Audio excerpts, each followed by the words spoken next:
My name's Kevin Feeney, and this is my story.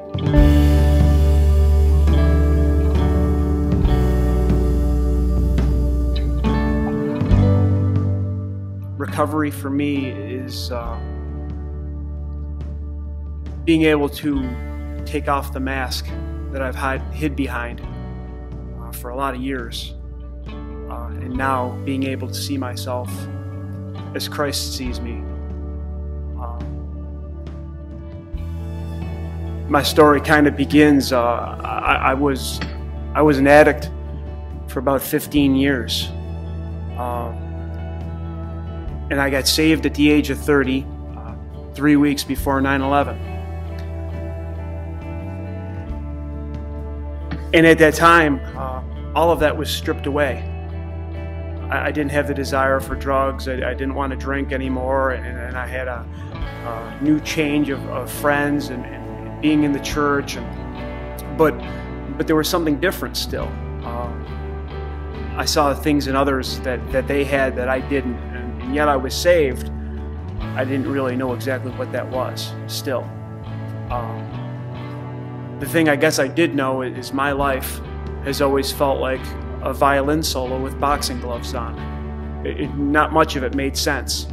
As hard as I wanted to try, as all the things I wanted to do, they never seemed to really pan out the way I expected them to.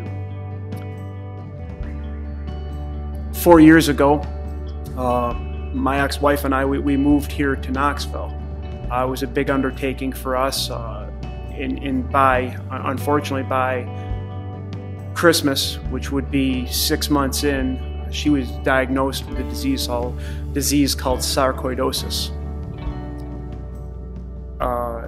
It's a very, very scary part in our life, and they put her on different medicines to keep her well, or at least alive. And like a light switch, the person who I had been married to for almost 10 years completely changed. Not recognizable to me anymore, not even on the same page anymore. And so within 6 months after that, she left. And it really, I had, most people would say I had the ideal marriage. It was the best I could want.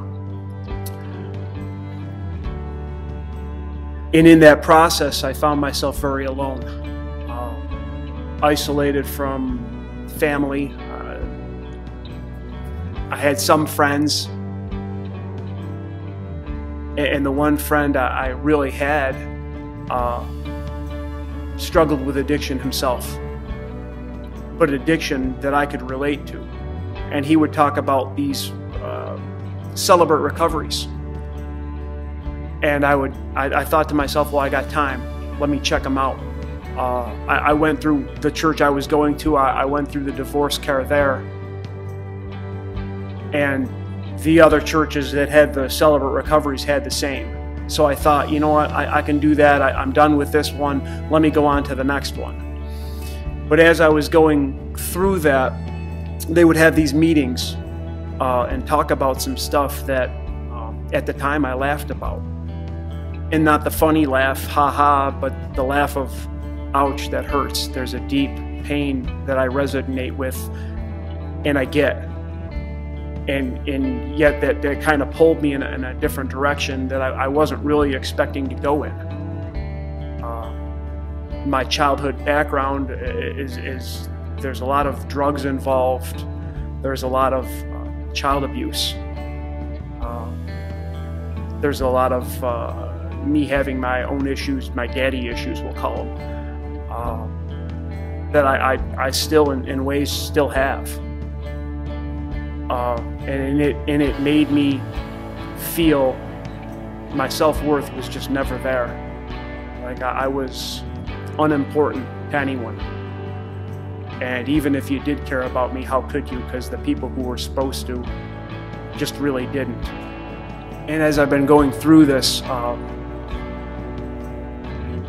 it's been unfolding different layers of stuff that I've hidden for years, that I've blocked out, that that hurts to recall, to remember.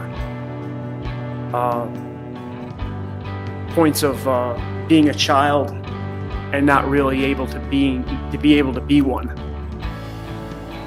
I'll give an example.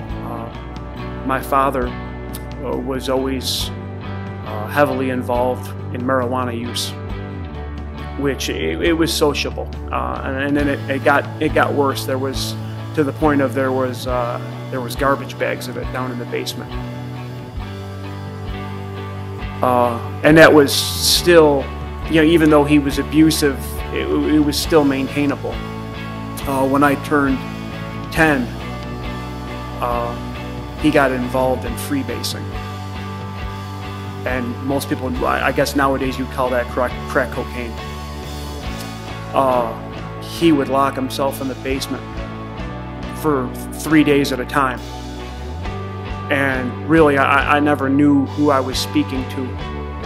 One day he was my best friend, the next day he hated me, the next day he was just irrational. He paid me, at 10 years old, he paid me $65 a week to wake him up to get to work in the morning. So I always had that knowledge of drugs. And as I was going to school, I met friends, I call them friends, but they were the people who were involved as well in that kind of activity.